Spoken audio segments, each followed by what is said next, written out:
You think you know someone, but the depths of their deceit can drown a family. Those ominous words kept echoing in my mind as I stared at the bank statements laid out before me. Page after page documented a steady stream of withdrawals from our family's savings account. Thousands upon thousands of dollars vanished into thin air. My heart pounded as I scoured the records, frantically searching for an explanation. At first, I feared the worst, that my husband of 30 years, Richard, had been unfaithful not just emotionally but financially as well. We'd weathered our share of storms but always emerged united on the other side. This, however, felt like a tidal wave crashing against the foundation of everything we'd built. I confronted him that evening, printouts in hand, struggling to keep my voice steady. "Richard, we need to talk. What's going on with the money?" He furrowed his brow in confusion, taking the statements from my trembling hands. "What are you talking about? What money?" As his eyes rapidly scanned the documents, I could see the truth dawn on his face. A sickening realization that this deceit ran deeper than either of us could have imagined.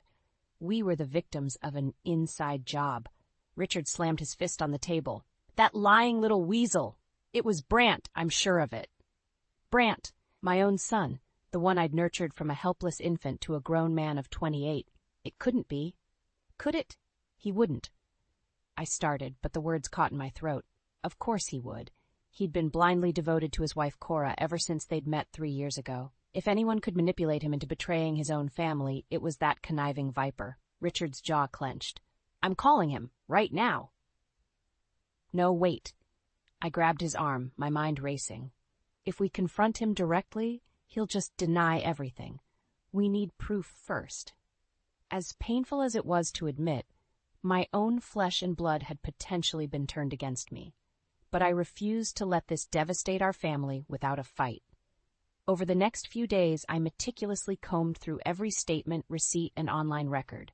The evidence was damning. Money siphoned into accounts linked to shell companies and real estate purchases under assumed names. But for what purpose? Then it hit me. The old saying about lies building upon lies rang true. Brant had told us Cora's startup needed another round of investment. I'd had my doubts about the viability of her business, but I trusted my son's judgment.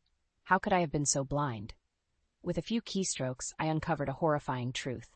Luxury clothing, high-end vacations, a brand new Mercedes. Cora's startup was funding her wildly extravagant lifestyle, and she'd ensnared Brant in a web of deception to drain us dry. Hot tears stung my eyes as I pieced together the sordid puzzle. My own daughter-in-law had betrayed our family's trust in the cruelest way imaginable, robbing us financially to bankroll her greed. But she was sadly mistaken if she thought I would let her get away with it. This was war, and I would fight to protect what mattered most, my family. No more Mrs. Nice Mom. The velvet gloves were coming off. It was time to stop playing defensive and go on the attack. I picked up the phone and dialed the only person I could trust, my younger daughter, Jules. "Jules, honey? We need to talk." I could hear the shock in Jules's voice through the phone. "Mom, what's going on? You sound upset." "It's your brother," I said, struggling to keep my emotions in check. "He's been stealing from us. Thousands of dollars siphoned out of our savings account." There was a pause as Jules processed this. "Brant? But why would he do that?" "It's that lying snake, Cora. She's been manipulating him, making him believe her made-up startup needs more investments. But it's all a sham. She's using our money to fund her lavish lifestyle." "That bitch!" Jules' anger was palpable. I never trusted her snake eyes from the moment Brant brought her home. I filled her in on the evidence I'd uncovered, the bank records, the shell companies, the luxury purchases, all linked back to Cora's scheme. By the time I finished, Jules was seething. "We need to confront them. Put an end to this once and for all." "I already tried talking to Brant," I admitted reluctantly. "He's completely under Cora's spell. She has him wrapped around her little finger." "Then we go over his head," Jules stated firmly. "Call a family meeting. You, me, Dad, and that conniving little gold digger. Force them to face the truth head on." I took a deep breath, considering my options. As much as I hated to admit it, Jules was right. We had to take the fight directly to Cora. "All right, I'll set it up for this weekend. Just prepare yourself, sweetheart. It's going to get ugly." 2 days later, we were all seated in the living room. a tension-filled tableau of shattered trust. Brant and Cora looked almost comically out of place amidst the frayed upholstery and well-worn furnishings, with Cora absurdly decked out in designer labels. "What's this all about?" Brant asked, shifting nervously as his gaze bounced between me and his father's stony expressions. I wasted no time with preambles, letting the evidence speak for itself, as I laid out the bank statements and incriminating receipts on the coffee table. "Care to explain this, Brant?" His eyes went wide as he scanned the documents. I don't understand. Where did you get these?" "From your bank statements, the ones you've been so desperately trying to hide," Richard growled. "Stealing from your own family to bankroll this Jezebel's spending habits," Cora gasped in mock offense. "How dare you? Brant has been investing in my company, that's all." "Save it, you lying grifter." Jules jumped in, her voice dripping with disdain. "We know all about your little Ponzi scheme and your company that doesn't actually exist." Brant's head whipped towards Cora, his expression a maelstrom of hurt and anger. "Cora, please tell me it's not true. What have you done?"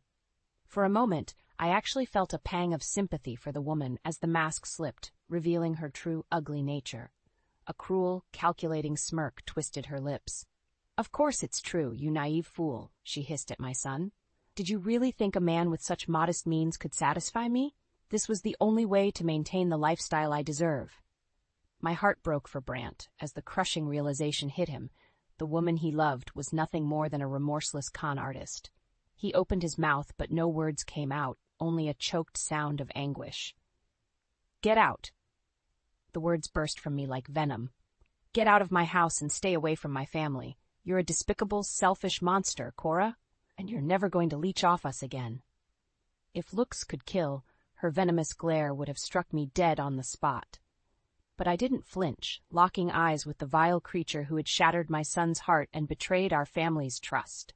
"This isn't over," she spat, snatching up her designer purse. "You'll regret crossing me." With that, she stormed out, slamming the door behind her. An uneasy silence hung over the room in the aftermath of her explosive exit. Brant buried his face in his hands, his shoulders shaking with silent sobs. I longed to comfort my son, but he needed to navigate this anguish on his own. Sometimes the harsh truths in life are the only wake-up calls that can set you back on the right path. This was just the opening salvo in what was sure to be an ugly war.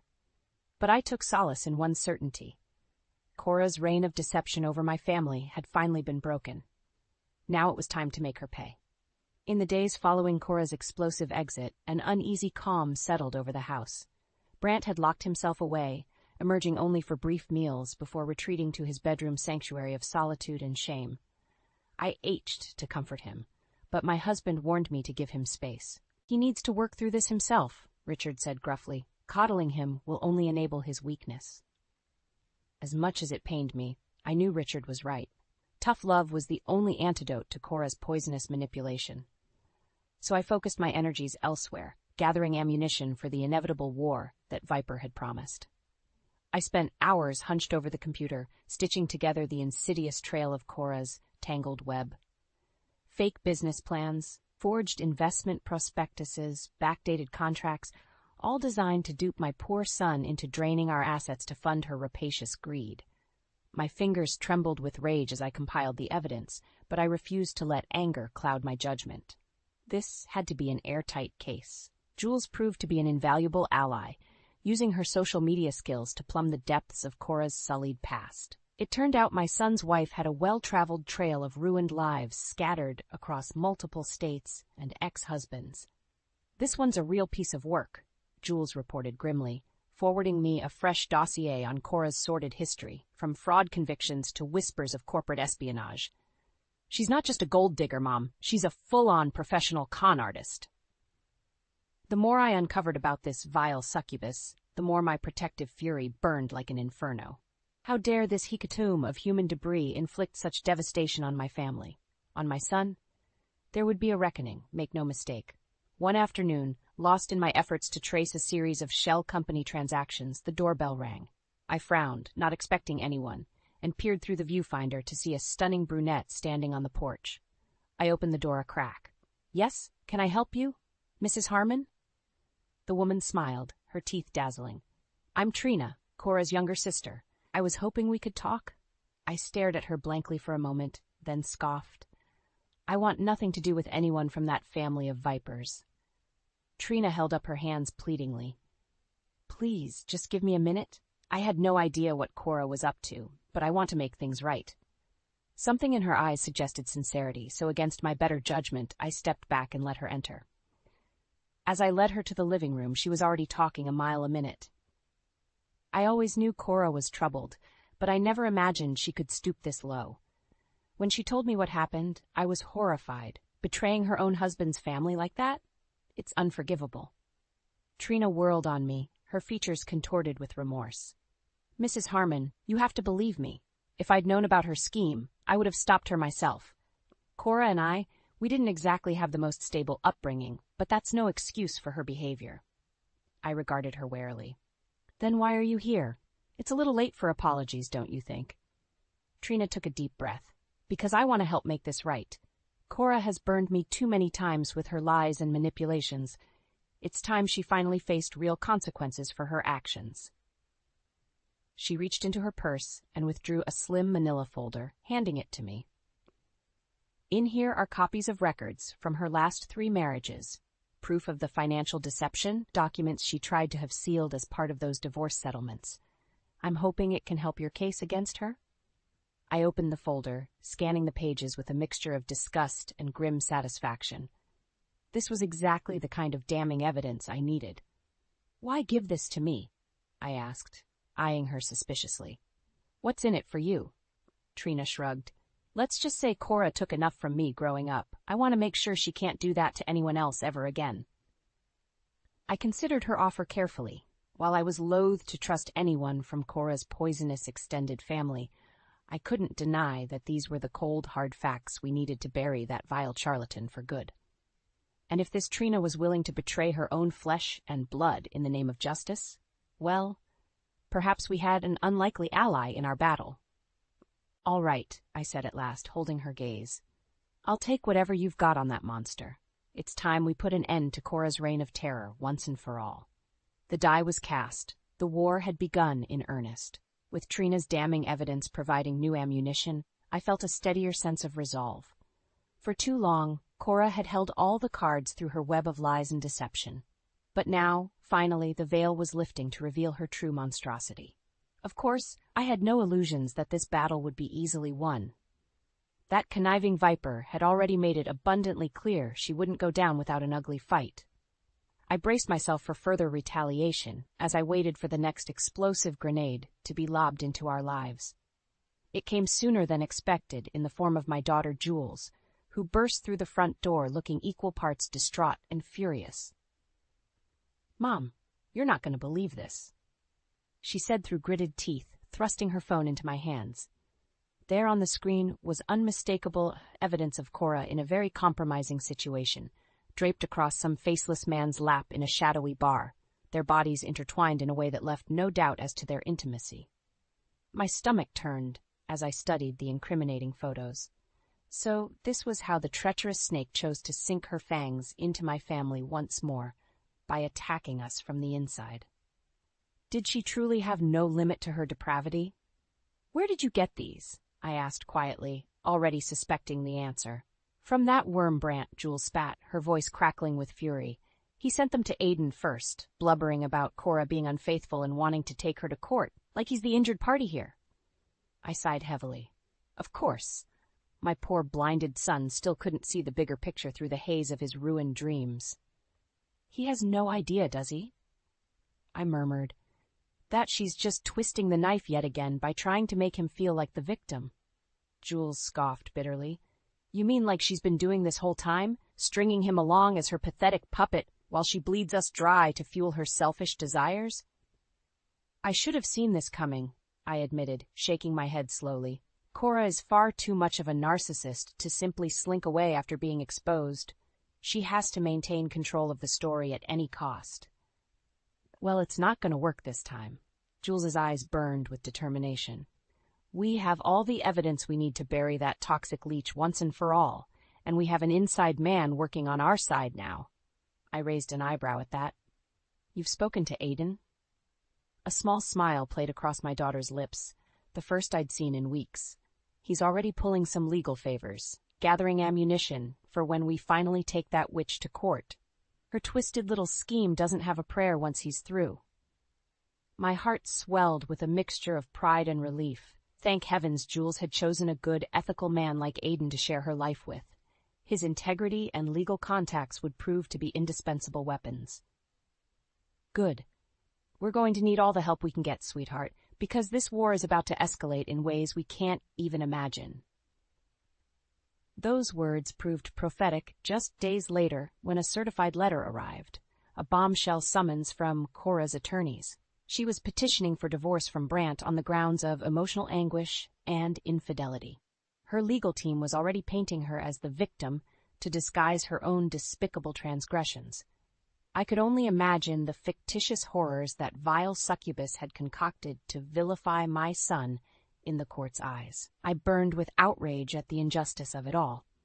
But that paled in comparison to the fury that consumed me when I read the final lines, a bald-faced demand that the matrimonial assets be split 60-40 in Cora's favor as compensation. Over my dead body, I seethed, crumpling the damning document in my fist. That grasping serpent has finally overplayed her hand. If she thinks we're going to simply hand over our life's earnings as a reward for her depraved treachery, she's utterly deluded. The gauntlet had been thrown down in the most disrespectful manner imaginable. So be it. I would match Cora's venom with a fury of my own, stopping at nothing to decimate her vile ambitions and restore dignity to my family. Steeling my nerves, I reached for my phone and dialed the one number that could help turn this situation to our advantage. Aiden? It's Delia. We need to have a serious discussion about Cora's twisted divorce filing. The tension was thick enough to cut with a knife as we assembled in Aiden's cramped office downtown. My son Brant looked utterly bewildered at finding himself on the opposite side of the legal firing line from his own family. I don't understand why we're doing this, he mumbled, running a hand through his disheveled hair. Cora's the one who conned and deceived you into draining our family's life savings to fund her greed, I interjected sharply. Yes, we're all quite aware of that by now, Brant. The hurt look on his face twisted like a knife in my heart, but I refused to show any outward signs of weakness. Not when we were finally taking the battle directly to that vile succubus. Jules squeezed his arm consolingly. We're doing this for your own good, little brother, to protect you from being taken advantage of any further. Brant opened his mouth to protest, but Aiden cleared his throat commandingly. All eyes turned to my future son-in-law as he straightened the crisp collar of his shirt, every inch the image of a formidable legal professional ready for battle. All right, let's get started. I've gone through Cora's divorce petition with a fine-toothed comb, and as expected, it's a novel's worth of utter fiction designed to paint her as the victim. He rifled through a thick manila folder. Emotional anguish, spousal abandonment, criminal allegations against Brant, you name it, she's thrown it in as a salacious accusation. My jaw clenched as Aiden listed off the ruthless character assassinations Cora had leveled at my son. As if her serial betrayals and systematic looting of our accounts weren't injurious enough. That's a bold strategy, given the evidence stacked against her, Jules remarked darkly. Aiden nodded grimly. She's going for a shock and awe campaign, burying us in so many wild fabrications that she's betting we'll get overwhelmed trying to counter them all. But, he lifted his chin defiantly, I've got a few moves of my own to counter. With a series of deft keystrokes, he pulled up a multimedia presentation that quickly had me squirming in discomfort. There, broadcast in vivid high definition, were the incriminating photographs of Cora's indiscretions, leaving no doubt as to her chronic infidelity throughout her marriage to Brant. We hit her with a ruthless blitz of our own evidence right out of the gate, Aiden declared. Have the Jezebel explain away these images while we follow up with documentation of her embezzlement, financial fraud, even criminal charges from her shady past. I could feel the palpable tension radiating off Brant as he absorbed the full extent of Cora's duplicity, immortalized in those damning photos. His fists clenched, and for a moment I feared he might become physically ill. You knew about this? His voice cracked with a ruined mixture of accusation and betrayal. You all knew she was cheating on me this whole time? An uncomfortable silence fell over the room as Jules, Aiden, and I exchanged weighted looks. I was the one who finally found the words to respond. We knew that she was willing to go to monstrous lengths to control you through deceit and manipulation, I said carefully. We were waiting for the most strategic opportunity to counter her. The disappointment etched across Brant's features cut me to the core.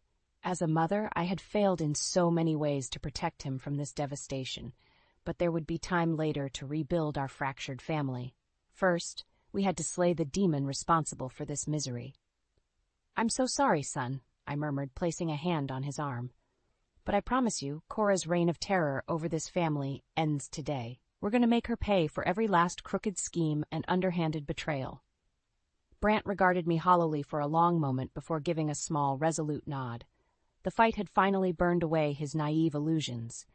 Now he was ready to embrace the harsh reality of the battle that loomed before us. All right, he said, his voice regaining its steely edge. Let's take down the bitch, once and for all. Emboldened by my son's words, I turned to Aiden with a feral smile. You heard him. It's time to unleash the Kraken. The courthouse was pandemonium the day our opening legal salvo against Cora detonated. Aiden had strategically timed the release of our incriminating evidence to catch the opposition completely flat-footed. I'll never forget the look of shock and panic that contorted Cora's features as high-definition video clips aired of her in flagrante delicto with multiple male companions. Aiden's team had spared no detail in capturing the extent of her wanton infidelities. You lying, cheating whore! Brant erupted from our side of the gallery, his face twisted with anguish and rage. Is this why you've been bleeding me dry all these years? To support your stable of boy toys? I winced at my son's uncharacteristic outburst, but couldn't fault his fury. Cora had single-handedly shattered his trusting, loving heart into pieces. She deserved every venom-laced barb that Brant could muster. But predictably, the serpent had her own counterstrike primed, rising to her feet with a look of perfectly cultivated umbrage. How dare you subject me to such humiliating and falsified accusations? She swept a theatrical hand towards the incriminating videos, now frozen on images of her in extremis. These distasteful smear tactics might make for good courtroom theatrics, but they simply underscore the depravity and abuse I've been forced to endure throughout our sham of a marriage. A gasp rippled through the spectator gallery as Cora pulled off her next move. Makeup experts strategically disguising her flawless features under a mask of brutal injuries. With a few deft touches branding around one eye and garish scars on her cheeks, the venomous viper had reinvented herself as the innocent victim of spousal abuse. I felt a surge of nausea at the sheer, malicious audacity of her ploy. Brant Harmon is a dangerous, unstable man, a monster who carries the familial stamp of unrepressed violence. She jabbed an accusing finger towards our side of the court. Judge, you see before you today the tragic effect his sadistic tantrums have inflicted upon me, leaving me broken, destitute, and in constant fear for my very life. As her honeyed lies flowed like poisonous nectar, I could see a palpable shift among some of the jurors. A few looked taken aback, possibly even swayed by the dramatized atrocities she presented. I gritted my teeth in outrage, my fury compounded at seeing my sweet-natured Brant portrayed as some kind of brutish monster. These were exactly the sort of underhanded tactics we had warned him to expect from Cora's devious legal team. But Aiden had assured us he was prepared with a decisive counterstrike, and true to his word, he smoothly called up images of Cora's financial transactions over the past 3 years. In meticulous detail, line after line of frivolous expenditures were laid bare. Designer clothing splurges, lavish international vacations, even the purchase of a top-of-the-line luxury sedan. If Miss Cora Reynolds was truly the tragic, impoverished victim of spousal abuse she so dramatically portrays, where precisely did the funds for these excessive indulgences derive? Aiden's voice carried a razor edge as he paced before the jurors. No, I'd posit the resources fueling such a rapaciously indulgent lifestyle originated from a far more nefarious source. His finger stabbed accusingly at the opposing counsel's table. Namely, the systematic looting of her husband Brant Harmon's family assets under the guise of funding a fictional startup company to the ruinous tune of nearly $500,000. The shouting and acrimony that erupted was nothing short of biblical, as the dueling legal teams resorted out-and-out bedlam in the court. Vicious accusations were hurled back and forth, as Cora predictably played her final card, crocodile tears of feigned distress, collapsing into wailing hysterics over the injustice of Aiden's allegations against her character. As the judge finally restored order by calling a recess, I caught Aiden's eye across the gallery. He offered a grim nod. The first salvo had hit its mark. Now the real battle would begin in earnest. I steeled myself, drawing Jules and Brant close as I prepared for the inevitable backlash heading our way. Because there was no way that vile succubus would go down without unsheathing every last weapon in her diabolical arsenal. "Stay strong, you two," I murmured as the towering oak doors boomed shut behind us. "The war has only just begun." The ensuing weeks were some of the most grueling of my life as the legal war raged on. True to form, Cora unleashed the full force of her depraved powers, filing motion after motion in an attempt to bury us under an avalanche of paperwork. Aiden assured us this was merely standard legal gamesmanship to buy time, but I could see the strain it placed on our entire family. Brant grew increasingly haggard, his usual youthful glow sapped by the stress of confronting his wife's betrayal on such a public stage. More than once, I found him holed up in his old childhood bedroom, knuckles bloodied from pounding the walls in anguished frustration. "I don't know how much more of this I can take, Mom," he confided in me during one particularly dark moment. "Having every secret, every private failing dissected and crucified before the world, it's torture." I pulled him into a fierce embrace, blinking back my own tears. "I know, my sweet boy. Believe me, if there was any other way, I would have taken it. But that woman left us no other choice." His shoulders shook with silent sobs against me. "Why, Mom? Why did she have to be so evil and cruel? I loved her with everything I had." My heart broke anew for all his stolen hopes and innocence, so ruthlessly crushed by that vile serpent's avarice. What sort of waking nightmare had she subjected my caring, sensitive son to in the name of fueling her own selfish desires? Thankfully, the relentless Sturm und Drang of Cora's legal blitzkrieg was nearing its inevitable crescendo. Her myriad motions for dismissals and mistrials were rapidly getting batted down by the no-nonsense judge. With options dwindling, she and her unscrupulous legal team were forced back on the defensive. It was during this window of respite that Aiden and his investigators finally managed to meticulously reassemble every damning thread of Cora's intricate con. What they uncovered was a masterclass study in sociopathic deception, a decade's worth of falsified documents, fake business identities, even forged educational transcripts forming the bedrock of her sham life story. "She's a prodigy," Aiden grimly relayed over glasses of scotch one night. "An honest-to-God pathological savant when it comes to interweaving lies and writes them into credible realities." He shoved a thick dossier across the table, his mouth twisted into a scowl of disgust. Multiple false identities, a complete trail of invented lives dating back to her late teens. It's as if her very existence has been a carefully constructed script designed to facilitate her cons and swindles. I flipped through the damning contents with rising revulsion. Here was a complete psychological profile of the monster who had torn my family asunder.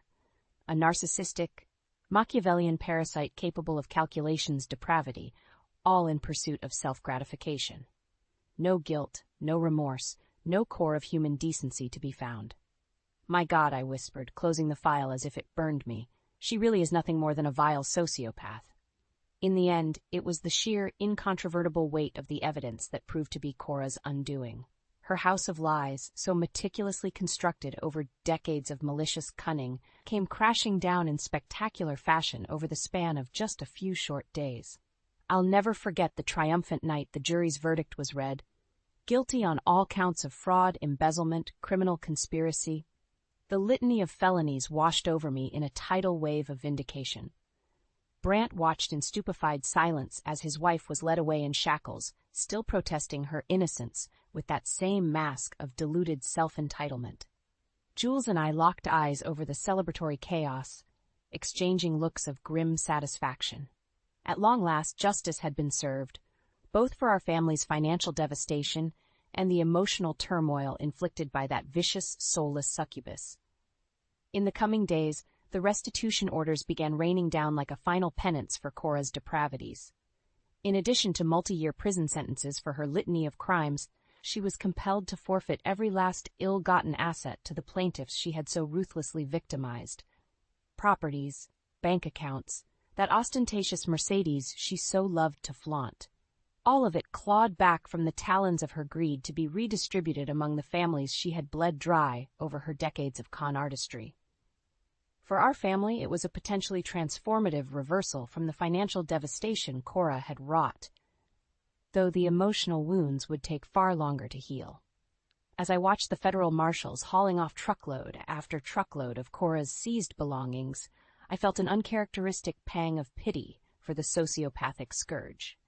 Because in that moment, it struck me that everything she had devoted her miserable existence to attaining, the wealth, the status, the delusions of finer belongings, was all little more than a gilded cage trapping her soulless being. And I realized that in the end, there was ultimately no greater punishment than leaving a malignant narcissist like Cora Jean Reynolds alone to wither within the squalid, hollow confines of her own wretched psyche. In the aftermath of Cora's well-deserved downfall, an uneasy sense of calm gradually settled over our family. It was almost disorientating at first, having grown so accustomed to the relentless churn of battles, hearings, and legal machinations infiltrating every waking moment. Now, silence. Of course, one could hardly call the haunted emptiness reflected in Brant's eyes as peaceful.